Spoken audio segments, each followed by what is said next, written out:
Good morning, and thank you for joining us for today's Business Support Series webinar. I'm Mike Neal, President and CEO of the Tulsa Regional Chamber. The Chamber's Business Support Series offers insights on how your organization can effectively respond to the COVID-19 pandemic, especially as we're now beginning this time of recovery. There's an area where the Chamber can be of assistance to you or your company. Please reach out and let us know. Data security is critical to businesses at all times, but it's becoming increasingly important with the rise of remote work during this pandemic. Before we discuss the topic in more detail with our outstanding speakers, I'd like to thank the sponsors of our Business Support Series. You'll see them listed at the bottom of your screen, Luxa Enterprises and Security Bank. I'll now honored to introduce our two speakers. Dr. Sal Aurigemma is a professor of telecommunications, information security, and emerging technical skills for the University of Tulsa's College of Business, School of Accounting, and Computer Information Systems. He's a Navy veteran of 20+ years and has more than a decade of experience in the IT field. His research explores employee information, security police compliance, improving end-user and small business information security practices, and end-user computer focusing on business spreadsheet error detection. In other words, for translation, he's a really smart guy, and what he's going to say today is way above my pay grade. He's a great speaker, so hopefully he'll make it simple you can understand. Our next really smart guy joining us is Jeremy Price. Jeremy is a senior manager with Stinnett Associates, has more than 20 years of IT experience, focusing on infrastructure technologies and business management. Currently, Jeremy leads Stinnett's data privacy and cybersecurity practice and has an extensive background in cybersecurity, data privacy, infrastructure technologies, change management, risk management, strategic planning, project management, business continuity, and disaster recovery. He has performed compliance and IT consulting for various industries, including aerospace, banking, construction, energy, healthcare, insurance, manufacturing, and nonprofits. Thank both of you gentlemen so much for being with us today. And Dr. Sal, we'll start with you. All right, thanks very much, Mike. So today's presentation is going to be on personal cybersecurity planning, what I call a PSP, because, well, telling someone to develop strong PCP doesn't sound very legal. Now, as Jeremy will discuss later, the same security fundamentals we're applying here to develop your PSP are also applicable to your organization's cybersecurity, just at a bigger and more complex scale. And it worked. Here are some disclaimers, which you can read at your leisure. So let's get on with the presentation. Perhaps the most important thing to realize before we get into this, the meat of this presentation, is to understand that you can do it. You don't need to be a computer scientist or a cryptographer to be more secure online. You just need to do the work, and that work needs to be driven by a plan. So let's build a plan. But first, let's entertain this somewhat somber scenario to give our security planning some context. Okay, so some traumatic event just occurred in your life. You went into a coma. You recently awoke with retrograde amnesia. You're having a hard time remembering a lot of things. Now, fortunately, just before your personal trauma occurred, you attended this presentation and you were wise enough to create and document your personal security plan. So now your personal security plan is your primary and possibly only tool that you have to help you remember what important information resources you have and how to access them. So how effective is your PSP in helping you in this situation? The answer needs to be very effective. All right, so for your first run at developing a PSP, let's focus on building, a really strong foundation, and that means focusing on these 5 areas. Now, while you can argue you could take any of these actions in any order, number 1 on the list really should be the first thing you do. All right, now to begin with, you need to start an inventory of your information resources. So what are information resources? That's up to you, but I personally count any documents you consider important, both physical and soft copy, as well as other electronic and digital resources. So I'm talking passports, IDs, family photos, birth certificates, Social security cards, online account information, your cell phone, your personal computers, and the list can go on and on. Definitely the data you value. Now, it really depends on what you have and what you value. This is not something you do in one sitting. Your inventory is a living document, but you will find that your list will grow quickly and eventually stabilize. But be inclusive when you start. You can always take stuff off the list later.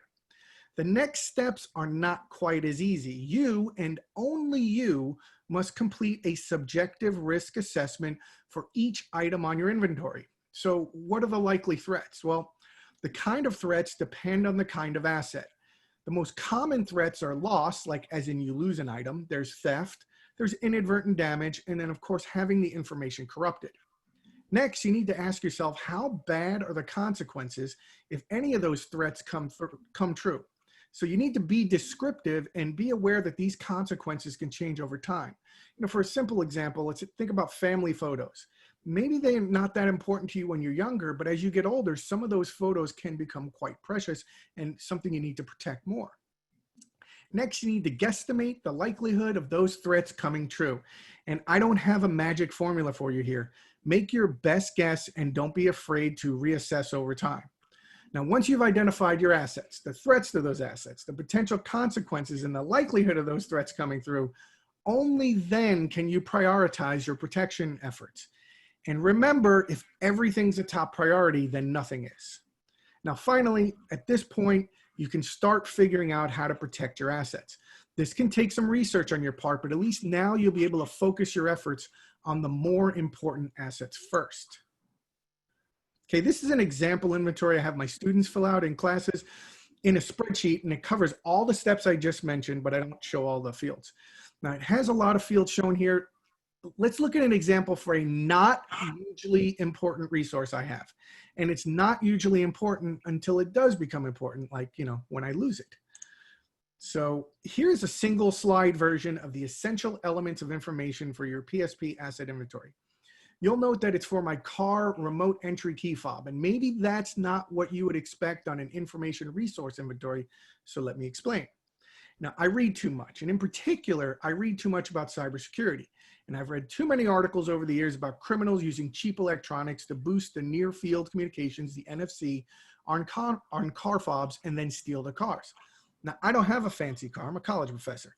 It has 100,000 miles on it, but criminals will steal anything nowadays, so I took the time to add the key fob to my inventory and assess the risk and research possible protections. So I found a good way to protect against a particular threat of NFC signal boosting, but I currently don't have any protections against RF signal interception with the same key fob. That's the thing that allows you to access your car from across the parking lot, things like that. I can't protect against that with this particular protection. And that's how it goes. Sometimes you can protect your assets, sometimes you can't. But it's still really valuable to know when you're vulnerable and you're not protected, so you can look for it. Okay, so good job. It was a lot of work, but now you have a decent and growing inventory. Now, if you thought that was fun, wait until this part, backing up your data. Super exciting. First thing, what data should you consider backing up? Just the data that is important to you. It's really that simple. If you would be sad, angry, scared, if any specific piece or collection of data that you have were lost, stolen, or corrupted, you should assume that Murphy's Law knows this, and that is the data you need to back up. How? Well, I highly recommend the 3-2-1 data backup plan. This is the Michael Jordan of data backup plans. You can argue that there's some newer and better data backup plan, but you would be wrong. Really, it's that good. Now, if your data is important enough to back up, then do it right. This means you make 3 copies of those important files and you store them on 2 different media types. This means most likely your PC or your phone hard drive is the primary storage. Then you place copies on other media types such as the cloud or some kind of removable media like a thumb drive or an external hard drive. The real magic in this plan is the 1 copy off-site part. The actual and really of that means that the data is held in a second location and most likely disconnected from the internet. So why is that? Now, a couple of reasons.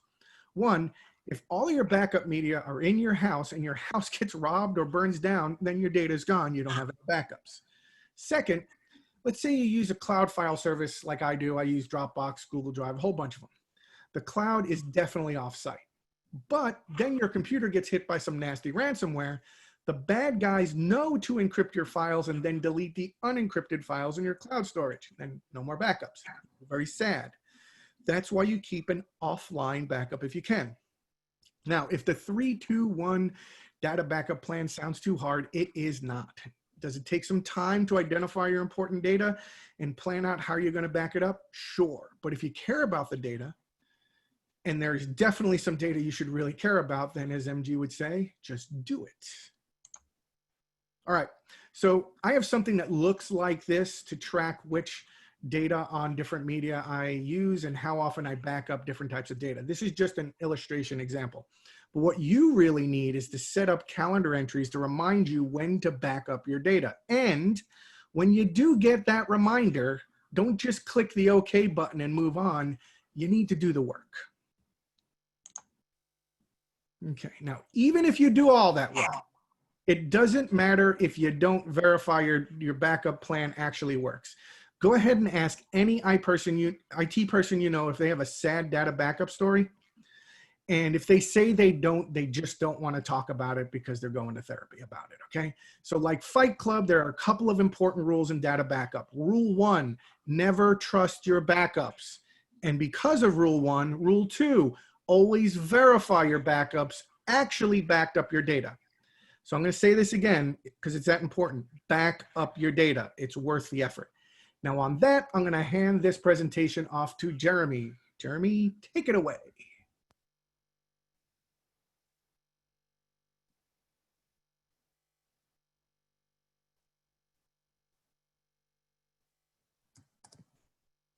Okay, sorry, I couldn't get the unmute button to pop up, everyone.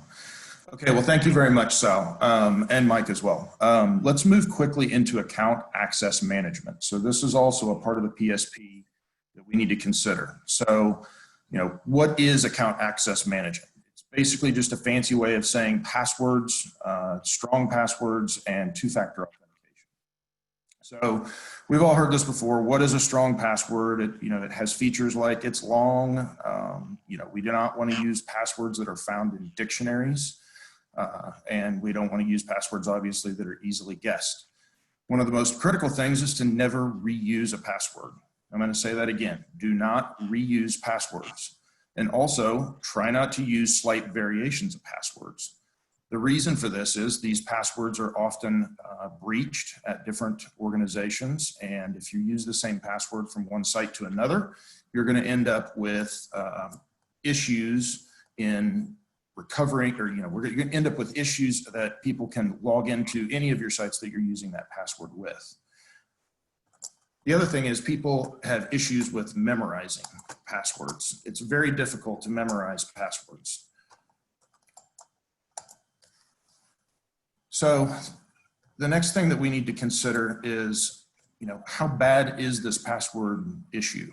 It's pretty shocking. I'm not going to go through all these statistics, but as you can see, 71% of accounts are protected by passwords used on multiple websites. That's what we were talking about. We're relying on our memory, which is not capable of extending our password, data bank in our head to be that long.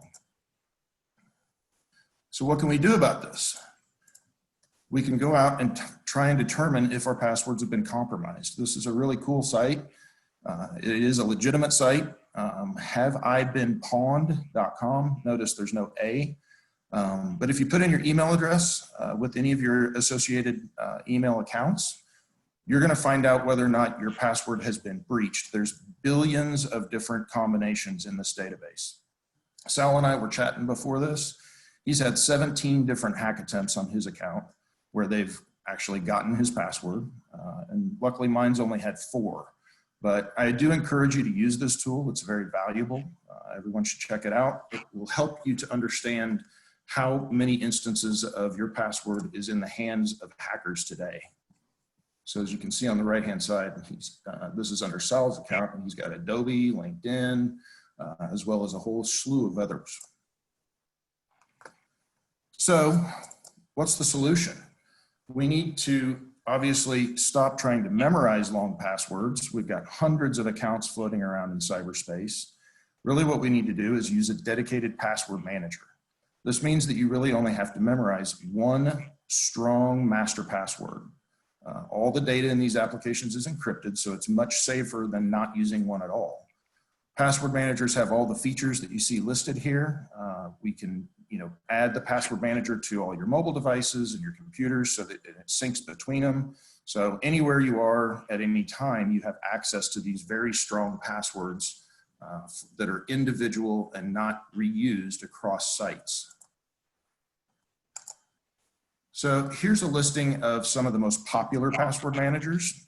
Just want to make sure that everybody understands which ones are safe. There's probably some nefarious password managers out there that we shouldn't use, but the security community in general has all approved these particular password managers. Each of these function in pretty much the same way. Some have a few different features than others, and each of these also typically have a free version. My family uses LastPass, and it gives us the ability to share the passwords across all of our family members, as well as create secret passwords that are not shared. For instance, if we don't want our kids to have access to our bank accounts.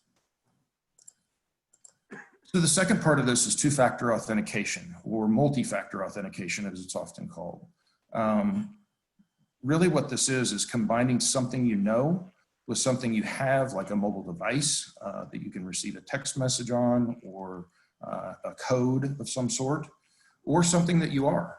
So those people that have an iPhone that has a face recognition capability on it, or some of the older ones had fingerprint readers. Oftentimes computers have fingerprint readers on them now as well. So when we talk about multi-factor authentication, we've seen this probably in our daily lives and may not even have really realized what it was. So logging into bank accounts, social media, some of our companies are now requiring it. But what we may not be thinking about is going out and hunting down all the places we can turn this on. Multi-factor authentication greatly reduces the risk of a hacker being able to access your information should they gain access to your password. It's not a excuse for having weak passwords, but it definitely helps protect your digital life. If you're unsure about some service that you subscribe to and whether or not they provide multi-factor authentication or two-factor, you can go to twofactorauth.org, and there's a comprehensive list of all of the different two-factor authentication services that are provided by companies and how to use those. There's also a nifty little feature for some of them where you can send, just by clicking a button, a tweet to those companies that are not allowing two-factor authentication to try and put them on the list and raise awareness so that they will add that to it. So if you have two-factor authentication on your accounts, let's think back to what Sal was talking about with inventory. We need to make sure that we are documenting in our inventory, in our PSP, all the different places that we have multi-factor authentication enabled, in case we come out of that coma that we were in. So the next section we're going to talk about is patch management, and this is really important. Patch management is something that is, similar to backups. It's something we don't want to do, but it's critically important. So here's what we need to do. We need to ensure that all of our PCs and devices are set to auto update their operating systems and applications so that they get those patches installed as soon as they're available. Patches are there to fix security vulnerabilities.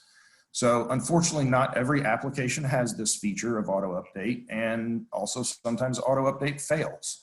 So we probably should add some sort of schedule to our PSP where we regularly go in and check all of our major applications, such as Adobe and Chrome, different web browsers, things of that nature, to make sure that we're getting our updates. It's a very quick and simple thing to do. We just need to add it to our schedule. The other thing is mobile devices. Oftentimes people don't update their mobile device when they get that notification, they ignore it. And that is severely putting you at risk. mobile devices are how most people are spending their time on the web these days. And so hackers know that, and they're doing things to exploit vulnerabilities on phones. So we need to be updating our phones. Also, we're working remote. So all of our work computers getting updates from our IT department when we're not inside the bounds of our IT departments. So, also, when was the last time that you updated your home router or your home Wi-Fi system to make sure that it didn't have any vulnerabilities? So why do we talk about this? Equifax in 2017 had a massive breach. Everyone on this presentation's personally identifiable information, or PII, was probably stolen in that breach. And it allows, hackers to, commit fraud against us. So a lot of things went wrong with Equifax, but I'm going to give you the high level points to kind of stretch the point of why updates are important. So Equifax had a client resolution portal where users could, go in to talk about inaccurate information. That website was run on a very specific software called Apache Struts, and it had a major software vulnerability. So the good news is the makers of Apache Struts knew about this software vulnerability and they issued a fix or a patch. The bad news is Equifax didn't patch the software before the bad guys stole all the information. So this is not just company problems. This is also end user problems. This is things that we need to be considering on our PCs and all of our devices that we interact with. So how did we come up with this list of things to be in this PSP?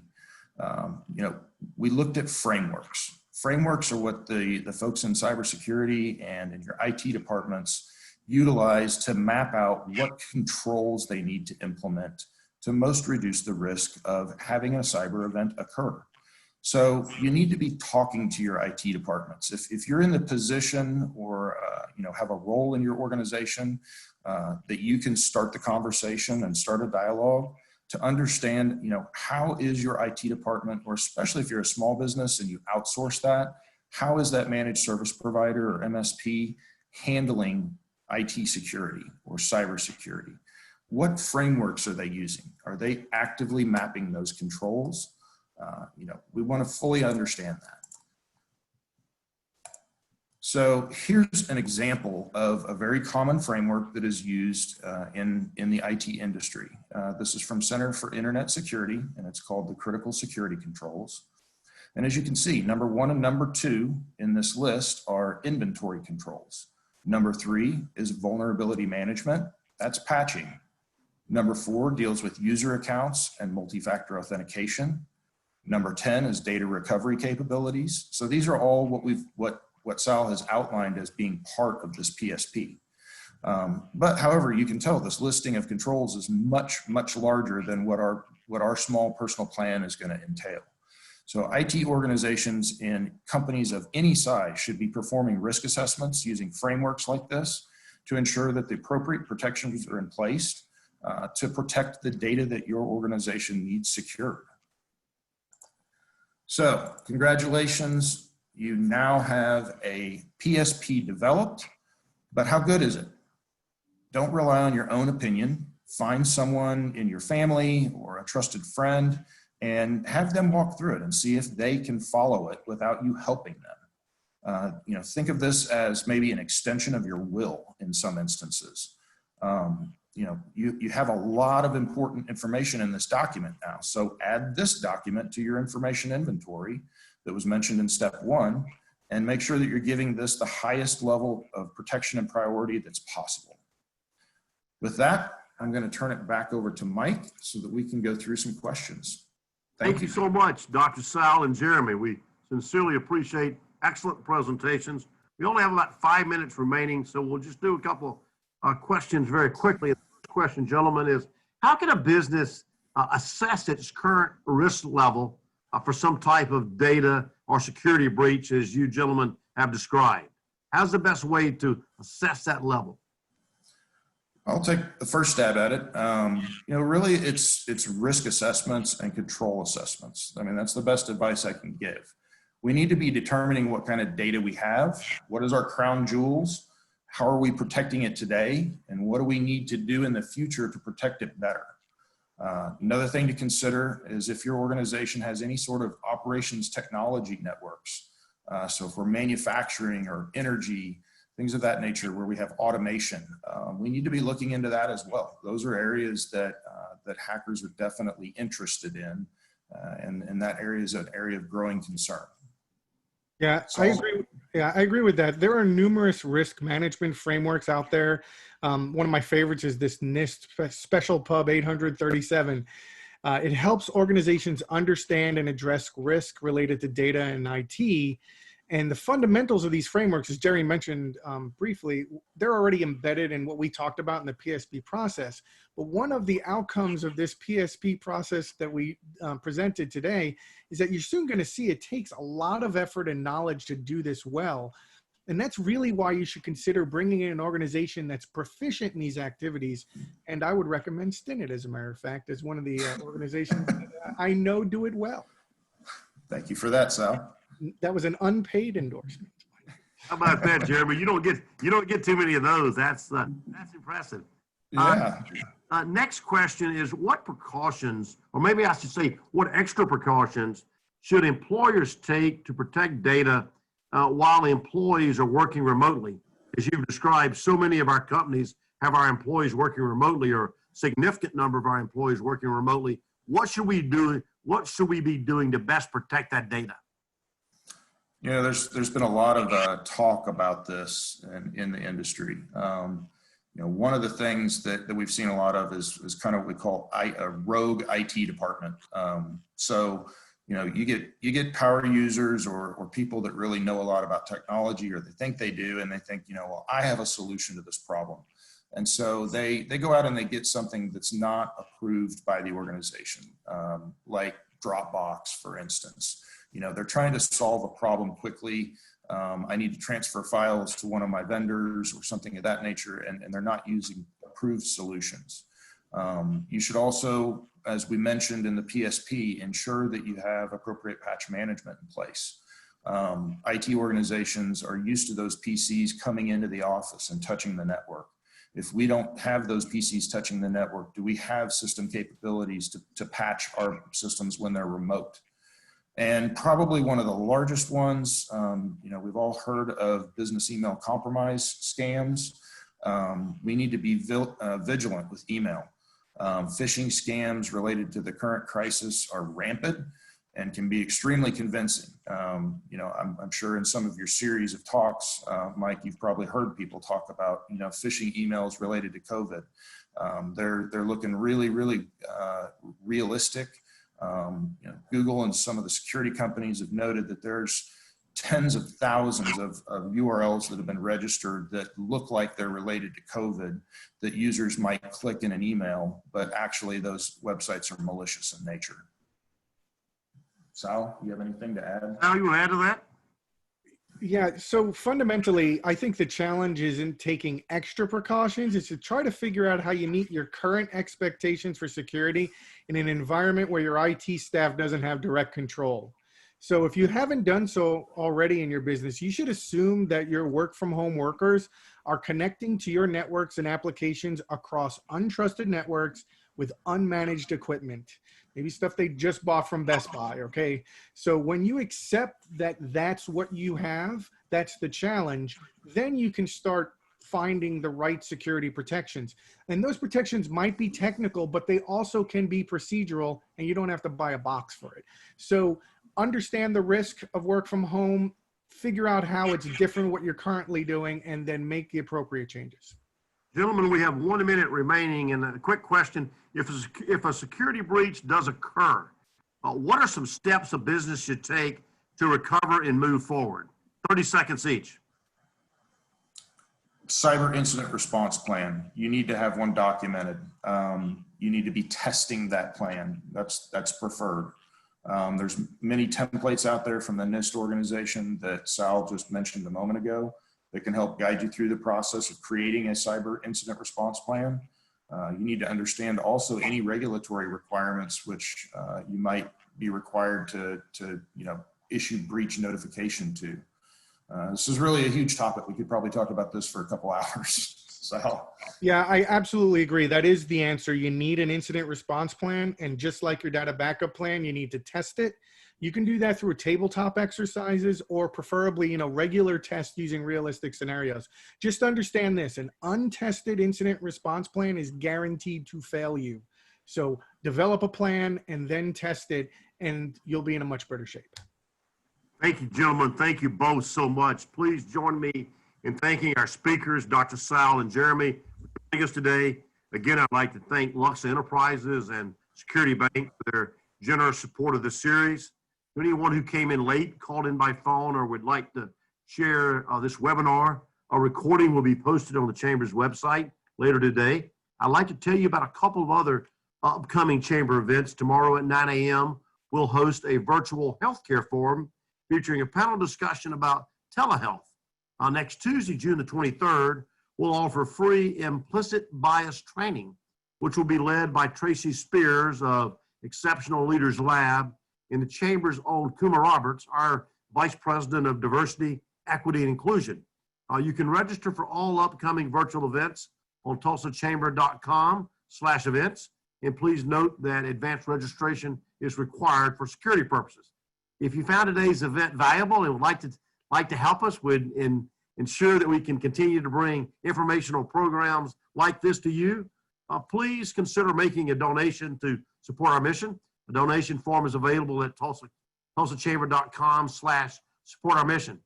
Please don't hesitate to reach out to Chamber staff or to me personally if we can be of any assistance to you or your business as you are beginning and transitioning in this recovery process. Thank you all again for joining us today. Again, thank you so much to Dr. Sal and to Jeremy for their outstanding presentations. And we look forward to seeing you all soon. Have a great day. Bye-bye.